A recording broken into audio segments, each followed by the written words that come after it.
আসসালামু আলাইকুম। সবাই কেমন আছেন? আশা করি ভালো আছেন। তো আজকে যারা ওয়ার্ডপ্রেস এলিমেন্টর নিয়ে কাজ করে, তো কাজের মাঝে কি হয়, মাঝে মাঝে সার্ভার ইরর আসে, সার্ভার 500 ইরর। তো এই যে আমি দেখতে পাচ্ছেন একটা এডিট করার পরে কি হয়েছে, আমি পাবলিশ করছি। পাবলিশ করার পর এই যে দেখতে পাচ্ছেন নিচে সার্ভার ইরর 500 ইরর ব্র্যাকেটে লেখা। তো এই ইরোডটা যাদের ওয়েবসাইটে হয় দেখবেন কাজ করতে করতে প্রায়ই হয়। ধরেন একবার প্রবলেমটা সলভ করলেন, তো আবার হইলো। তো প্রবলেম সলভ করতে অনেক উপায় করা যায়, তবে সবচেয়ে সহজ মাধ্যম আমি দেখাই দেব আজকে। তো কি করবেন, আমি জাস্ট প্লাগইনে যাবেন। এই যে প্লাগইনে অ্যাড নিউ প্লাগইনে যাওয়ার পরে এই যে দেখতে পাচ্ছেন এখানে অ্যাড নিউ। তো এটা আবার একটু ক্লায়েন্টের ওয়েবসাইট। তো এই যে এটা লিখে সার্চ দেবেন WP optimise, WP opti WP optimise লিখবেন, ঠিক আছে? এই লেখাটা সেম ভাবে লিখবেন আশা করি। তো তারপরে এই যে ডাব্লিউপি অপটিমাইজ, এইখানে একটা প্লাগইন আছে। তো এটা ইনস্টলেশন এবং অ্যাক্টিভ করবেন। ইনস্টল নাও এবং নিচে দেখবেন যে অ্যাক্টিভ আছে। তো এই অনুযায়ী এটা করে করে দিবেন। আমারটা করা আছে বিধায় আমি কিছু করতেছি না, জাস্ট আপডেট নাও চাচ্ছে, তো আমি এখন আপডেট দিব না, যার কারণে আমি এই আপডেট নাওটা ক্লিক করতেছি না।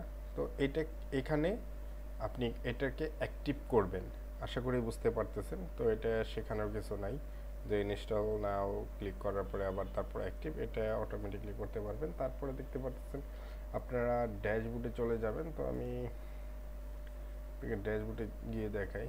তো আপনার তারপর ড্যাশবোর্ডে যখন অ্যাক্টিভ করার পর ড্যাশবোর্ডে আসার পরে রিলোড দিবেন অবশ্যই। তো প্রথমে কিন্তু প্লাগইনটা আসবে না, তো রিলোড দেওয়ার পরে প্লাগইনটা আসবে। তো আমি প্লাগইনে ক্লিক করলাম। তো প্লাগইনে তো আমি ইনস্টল প্লাগইন না গিয়েও আপনি সিটিংয়ের এই ড্যাশবোর্ডেও পাবেন।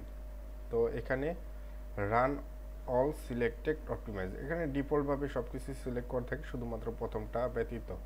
তো প্রথমটা আপনি চাইলে সিলেক্ট করে নিতে পারেন অথবা আনসিলেক্ট করেও নিতে পারেন। তো আমার পরামর্শ হলো সিলেক্ট না করে নেওয়া। জাস্ট আপনি run I want to continue with free optimize, তো এখানে চেক মার্কে দিয়ে টিক মার্ক দিয়ে দেন অ্যাপ্লাই অপটিমাইজ, ঠিক আছে? দেখতে পারতেছেন আমার ওয়েবসাইট একটু ফাস্ট, যেহেতু অত প্লাগইনগুলো ব্যবহার করা হয় নাই। তো যারা যারা এলিমেন্টর প্রো এবং কার্ডফ্লো প্রো প্লাগইনটি ফ্রিতে লাইফ টাইমের জন্য অ্যাক্সেস পেতে যাচ্ছেন, জাস্ট আমার চ্যানেলে যাবেন, ভিতরে ভিডিওতে যাবেন, যাওয়ার পরে দেখবেন যে এলিমেন্টর প্রো প্লাগইন এবং কার্ডফ্লো প্লাগইন ফ্রিতে দিচ্ছি। তো ওইখানে ভিডিওটা দেখলেই কীভাবে পাবেন ওখানে দেওয়া আছে। তো এইটা হলো চলে গেল, এটা হয়ে গেল। তো আমি আমার ক্লায়েন্টের পেজে চলে আসলাম। দেখতে পাচ্ছেন এখানে আমি একটা হোবার হোবার না মাউস ইফেক্ট ব্যবহার করেছি, দেখতে পারতেছেন। আশা করি বুঝতে পারতেছেন না যে ভিডিওতে আসতেছে কিনা স্ক্রিন রেকর্ডে। তো এটা যখন ফুল ব্ল্যাক ব্যাকগ্রাউন্ডে যাবে তো অ্যামেজিং একটা ইফেক্ট হবে, জাস্ট আনবিলিভেবল। তো এটাও কিন্তু ওয়ার্ডপ্রেস ওয়ার্ডপ্রেস এলিমেন্টর দিয়ে করা, কোনো ধরনের প্লাগইন না, জাস্ট কোড ব্যবহার করেছি, জাস্ট 30 সেকেন্ড। তো এটা পাওয়ার জন্য আমার চ্যানেল যাবেন, যাওয়ার পরে তারপরে ভিডিওগুলো দেখবেন। তো এই মাউস কার্সার লাইন ইফেক্টটাও আমি দিয়ে রাখছি কোডগুলা, তো এখান থেকে আপনি কালেক্ট করে যে কোনো ওয়েবসাইটে ব্যবহার করতে পারবেন। যাই হোক, আমি আসি সার্ভার ইরোর নিয়ে। তো আমি এখন পাবলিশ করব, আশা করি এখানে কোনো ধরনের সার্ভার ইফেক্ট ইরোর আসবে না, 500 ইরোর। জাস্ট এই যে দেখতে পাচ্ছেন অলরেডি পাবলিশ ডান, ঠিক আছে? অলরেডি পাবলিশ ডান।